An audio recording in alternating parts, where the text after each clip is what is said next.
Hello दोस्तों, जय श्री गणेश। जैसा कि मैंने पहले वीडियो में बताया था कि हम लोग वेरियस टॉपिक्स पे अपना वीडियो सेशन स्टार्ट करेंगे।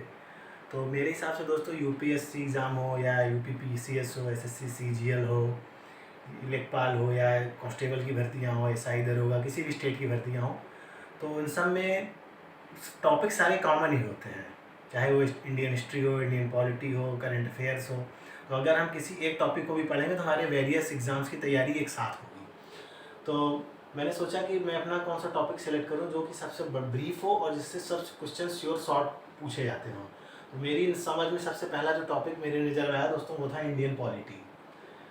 क्योंकि इंडियन पॉलिटी में क्या है कि सिलेबस कन्फाइंड है और इसको हम 20 से 25 दिन में अच्छे से तैयार कर सकते हैं। और हर एग्ज़ाम में लगभग 5 से 10 क्वेश्चन इस टॉपिक से पूछे जाते हैं और ये श्योर शॉर्ट होते हैं जिसको आदमी कम टाइम में भी अच्छे से तैयार कर सकता है। दोस्तों आज ठीक है, शुरू करते हैं इंडियन पॉलिटी।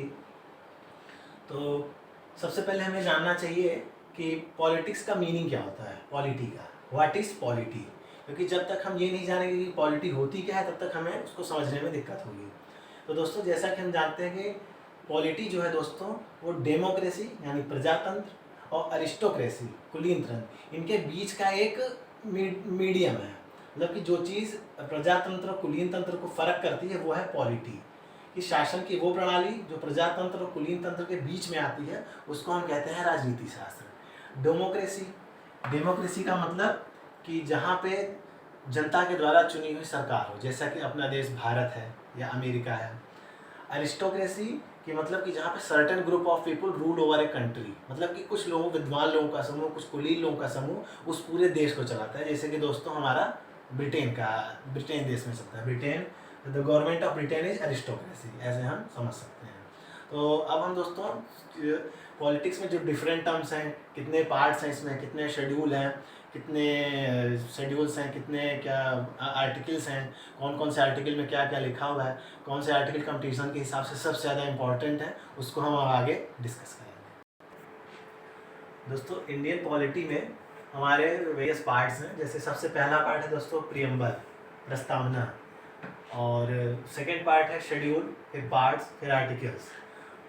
प्रियम्बल में दोस्तों हम उसके फीचर्स पढ़ेंगे कि सवर्णन सिंह कमेटी क्या थी और हमारा जो इंडियन कॉन्स्टिट्यूशन है उसको शुरू बनाने में कितने दिन लगे, क्या क्या उसके फीचर्स हैं। कि कंपटीशन के हिसाब से प्रियम्बल भी काफ़ी इंपॉर्टेंट पार्ट है। उसके बाद आता है दोस्तों शेड्यूल, जिसको हम बोलते हैं अनुसूची। पहले ये 8 थी, अब 12 हो गई हैं। ये भी काफ़ी इंपॉर्टेंट है सिलेबस के हिसाब से। और उसके बाद दोस्तों हमारा जो पूरा इंडियन कॉन्स्टिट्यूशन है वो 25 पार्ट में है।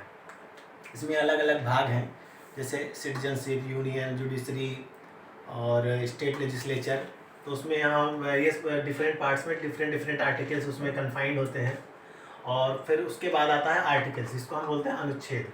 तो मतलब टोटल हमारे संविधान में 448 आर्टिकल्स हैं। और तो इसी के साथ हम लोग अपने सिलेबस की शुरुआत करेंगे और एक एक टॉपिक करते हुए हम पूरी इंडियन पॉलिटी को कवर करेंगे।